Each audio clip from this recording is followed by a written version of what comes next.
சென்னை கோயம்பேட்டில் உள்ள தேமுதிக அலுவலகத்தில் அக்கட்சியின் மாவட்ட செயலாளர்கள் கூட்டம் தொடங்கியுள்ளது. இது குறித்த விவரங்களை நமது செய்தியாளர் லிபிகா வழங்க கேட்கலாம். லிபிகா, விவரங்கள். தேசிய முற்போக்கு திராவிட கழகத்தினுடைய பொதுச் செயலாளர் பிரேமலதா விஜயகாந்த் தலைமையில் தற்போது தேமுதிகவினுடைய அந்த மாவட்ட செயலாளர்கள் கூட்டம் என்பது சென்னை கோயம்பேட்டில் இருக்கக்கூடிய தேமுதிகவினுடைய தலைமை கழகத்துல தொடங்கி இருக்கின்றது. குறிப்பாக 2026 சட்டமன்ற தேர்தலை முன்வைத்து இந்த ஆலோசனை கூட்டம் என்பது தற்போது நடத்தப்பட்டு வருகிறது. ஏற்கனவே ஜூன் மாதம் மாவட்ட செயலாளர்கள் கூட்டம் என்பது நடந்து முடிந்த நிலையில் தற்போது மீண்டும் மாவட்ட செயலாளர்கள் கூட்டம் என்பது நடைபெற்று வருகின்றது. அடுத்த மாதம் 28ஆம் தேதி டிசம்பர் 28ஆம் தேதி மறைந்த தேமுதிகவினுடைய தலைவர் கேப்டன் விஜயகாந்த் அவர்களுடைய 2ஆம் ஆண்டு நினைவு தினமான அந்த குரு பூஜை என்பது கடைபிடிக்கப்பட்டு வருகிறது.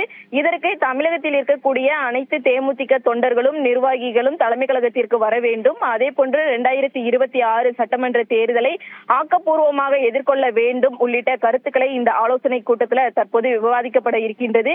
குறிப்பாக ஜனவரி மாதம் 9ஆம் தேதி கடலூரில் நடைபெற இருக்கக்கூடிய தேமுதிகவினுடைய மாநாடு மிக பிரம்மாண்டமாக நடைபெற வேண்டும் என கட்சியினுடைய பொதுச் செயலாளர் ஏற்கனவே அறிவித்திருந்த நிலையில் அதற்கான ஏற்பாடுகள் குறித்தும் தற்போது விவாதிக்கப்பட இருக்கின்றது. தொடர்ச்சியாக தேமுதிகவினுடைய கூட்டணி குறித்தும் இந்த ஆலோசனை கூட்டத்தில் விவாதிக்கப்பட இருப்பதாக தற்போது தகவல் கிடைக்கப்பட்டிருக்கின்றது. 2026 தேர்தலில் தேமுதிகவினுடைய பங்கு என்பது மிகப்பெரிய அளவில் இருக்க வேண்டும், எந்த அளவிற்கு மக்கள் பணியில் ஈடுபட வேண்டும் உள்ளிட்ட முக்கிய விஷயங்கள் என்பது தற்போது இந்த ஆலோசனை கூட்டத்தில் என்பது விவாதிக்கப்பட்டு வருகின்றது.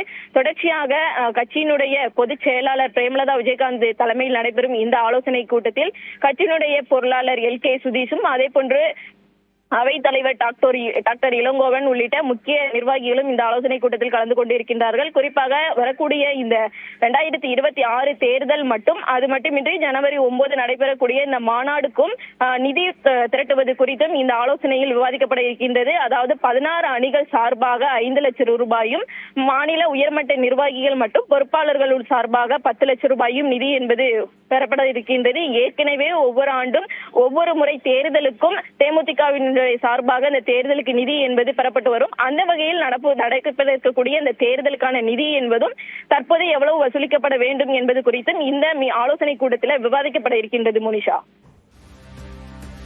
விவரங்களை பதிவு செய்தமைக்கு நன்றி லிபிகா.